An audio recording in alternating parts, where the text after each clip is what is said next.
Let's resume the meeting, and according to the schedule, the idea now is that I will provide a very quick overview of some of the findings we have from our project.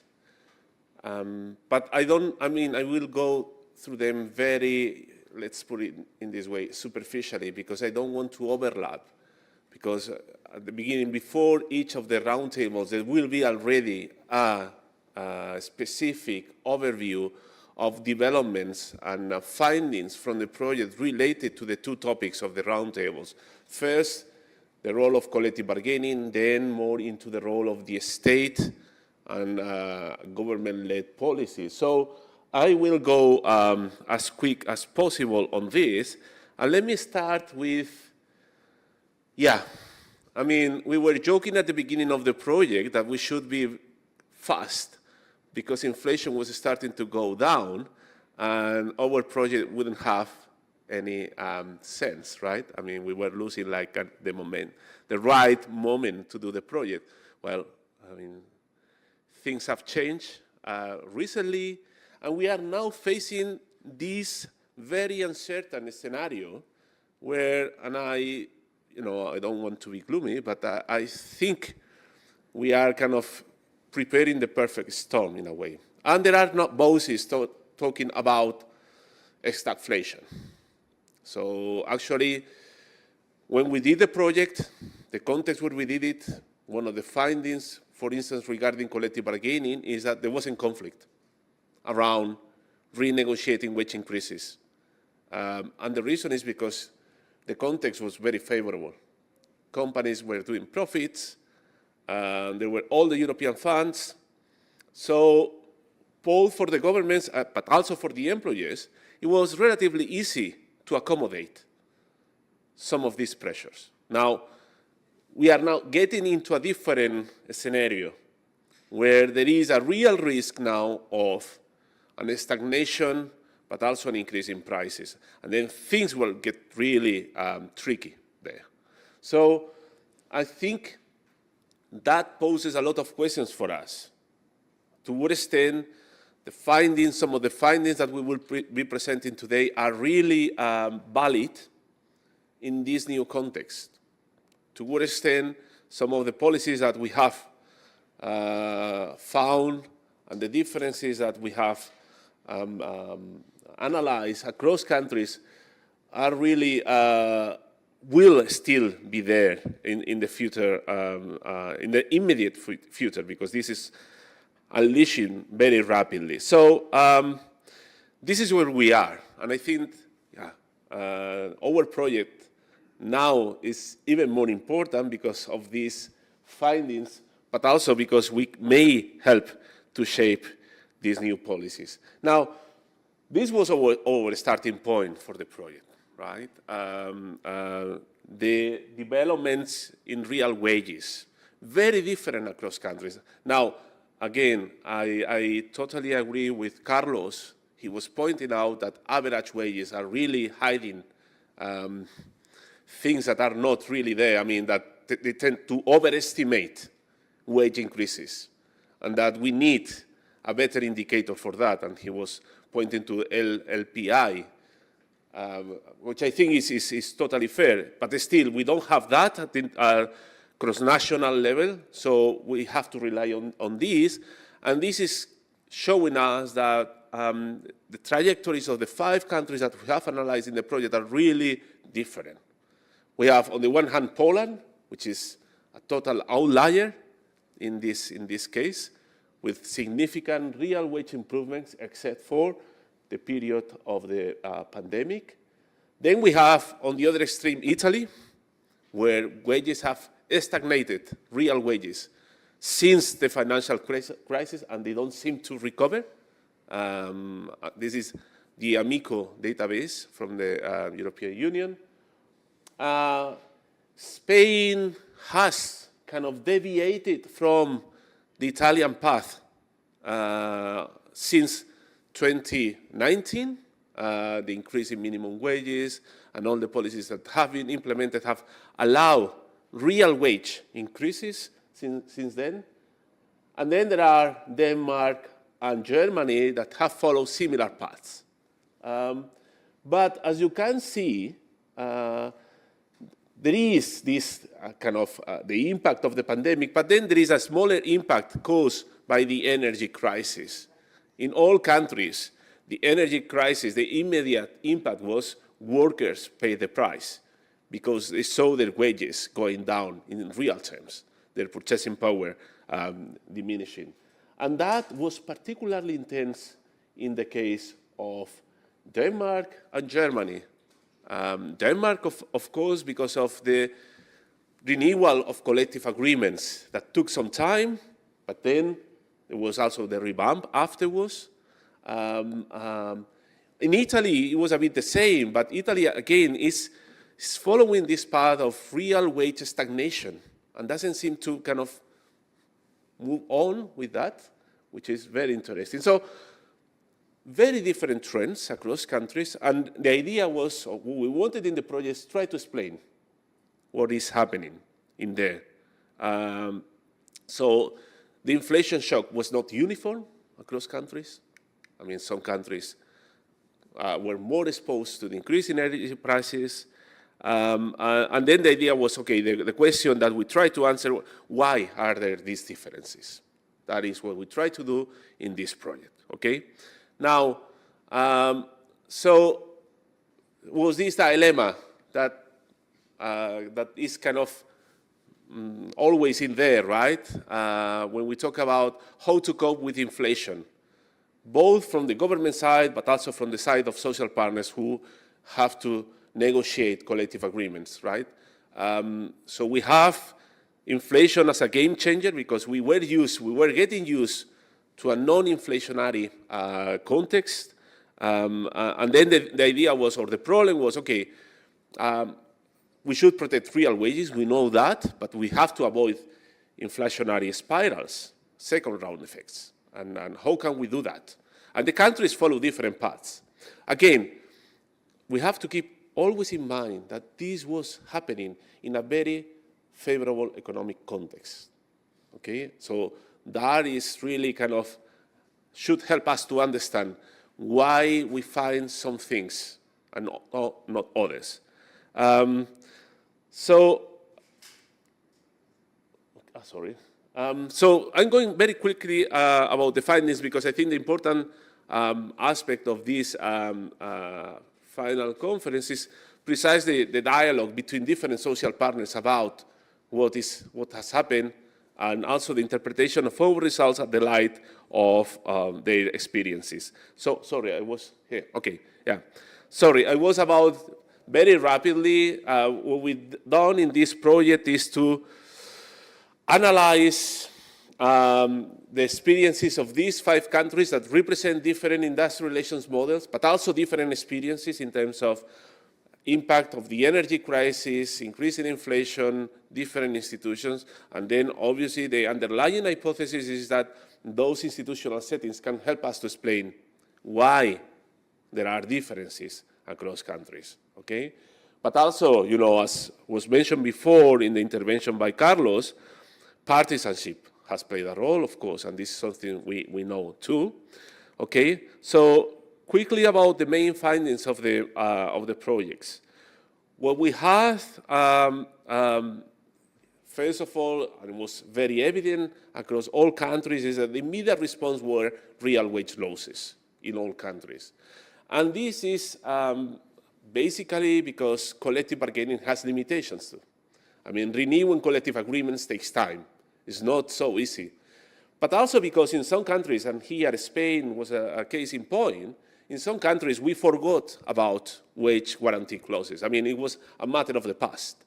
I mean, they were very prevalent in collective agreements by the late 90s, and they started to kind of disappear from collective agreements over the 20s, and they were not there when the inflation came.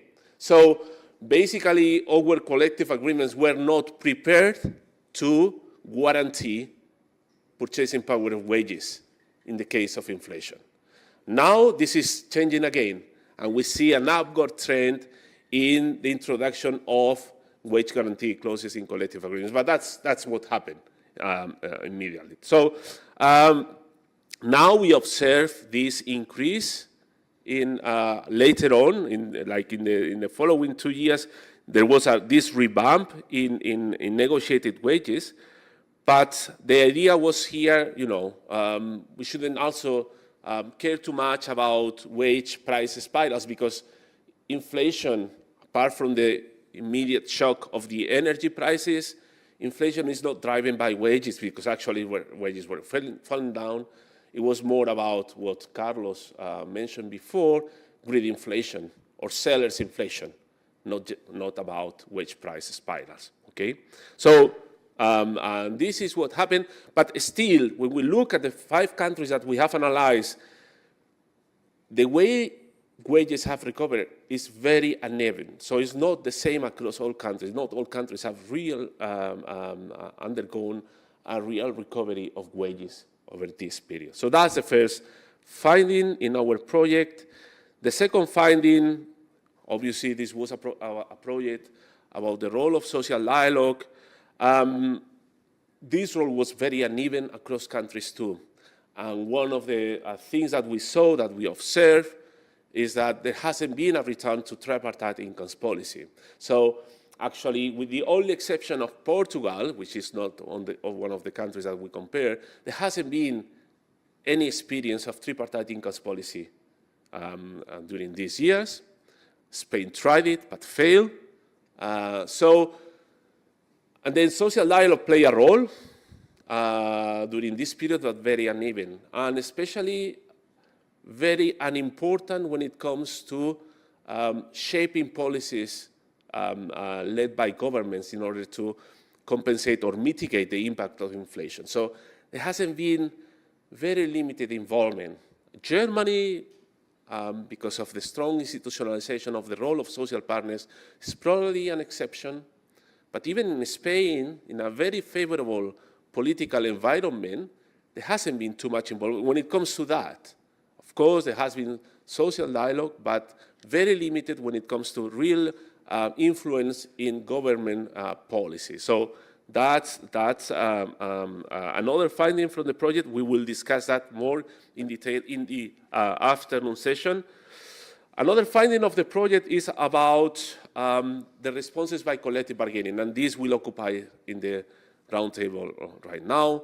It was very different across countries, and that's very interesting, because it very nicely reflects that you don't necessarily have to rely on wage indexation in order to maintain purchasing power.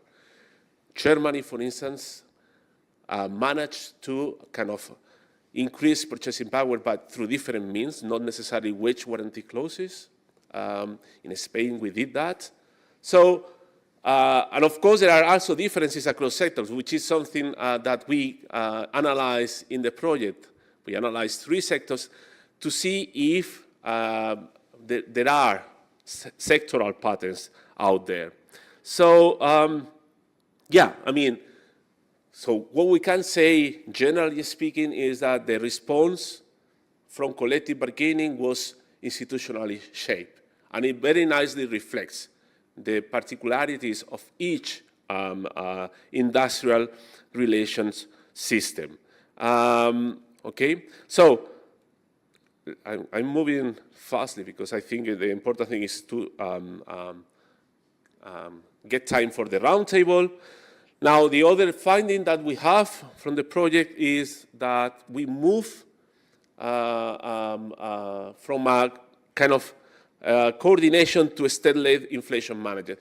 What this means is basically the role of social partners perhaps wasn't so important this time as it was the role of the government in kind of orchestrating a number of policy responses in order to ensure the recovery of purchasing power. And that includes the minimum wage as a strong policy.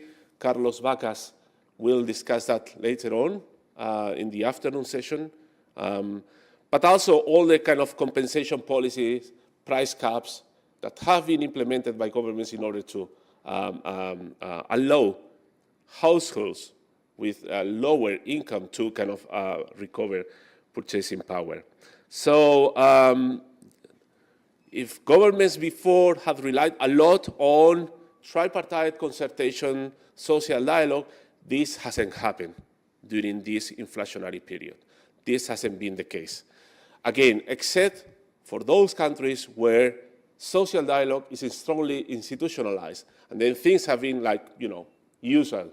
But in all the other countries, it hasn't been, as we usually expect, right, in times of crisis, a resort to social dialogue. Of course, that is mediated by the institutional context, but also the political context. To what extent there is more or less favorable political context facilitating the involvement of social partners. But yeah, actually what we saw is that governments have taken a more direct and autonomous role, like, without really relying on social partners in order to implement the policy packages that have been put in place in order to fight against the impact of inflation. So, and finally, we find different policy mixes, and that is, I think, very interesting, because if we had to kind of summarize what we saw in here in the countries that we analyze, is that, for instance, whilst Italy and Germany, in terms of policy packages, focus more on fiscal-led packages with a strong concern about wage price spirals, making sure that any of the policies that implement will lead into a wage price spiral. In Spain and Poland, they follow a different road, where it was more focused on putting cap on prices plus social packages, like compensation measures targeted, not always, mostly targeted to the most vulnerable households, but the idea was protect those groups that are more affected by regressive impact of inflation. And then there is Denmark, where the policy approach was more mixed in a way. It was more targeted when it comes to the type of policies implemented by the government, but it kind of put together a bit of all the both the fiscal thing, but also the social compensation package. So very different, different responses, because some of the measures were shared across countries, but the emphasis was a bit different, especially when it comes which was the goal. Do we have the main goal of avoiding wage price spirals? And obviously, that means we will put in place certain kind of policies, or our main goal is to protect the most vulnerable households from the impact of inflation. So that, for me, is important kind of thing to keep in mind here. And finally, so what we have, sorry, I went too far, here. So now we are in this kind of new policy trilemma, right? Where we have these three different objectives or goals of, first of all, we have to maintain price stability, protect incomes, but then avoid economic slowdown. And this is, this is where we are. We are kind of probably entering into a period where, in terms of economic growth, we are entering a slowdown. How deep, how lasting, it's really hard to know, but all the signs point towards that. So now the thing is, we are maybe facing this stagflation. How we cope with that? So are the findings from our project valid in order to navigate this new context? It's hard to say. Some of the things, of the policies that were implemented may still be valid. For the moment, the policy packages that have been implemented by governments are very much following what they did during the increase in energy prices following the Ukraine war. So they are kind of mimicking the same type of responses. But that is still the case because we are still on growth numbers. Let's see what happens in the future and to what extent what we have learned here from the cases we have analyzed, is really helping us to understand developments in the immediate future. So one of the things that I think is important from this final conference is to understand too how to strengthen the role of social dialogue and collective bargaining in order to making sure that real wages will keep with inflation. And that brings me to the point that Carlos Martin made about making sure that collective bargaining, those who negotiate collective agreements, have all the information about how things are going in terms of profits by companies, so that will ensure that collective bargaining can cope with any change in the economic environment. If that's not the case, we will find again in the situation of collective bargaining lagging always behind inflation developments. And that, of course, is short-term, but we should avoid that scenario. So I'm going to stop here because I just wanted to provide this very general overview.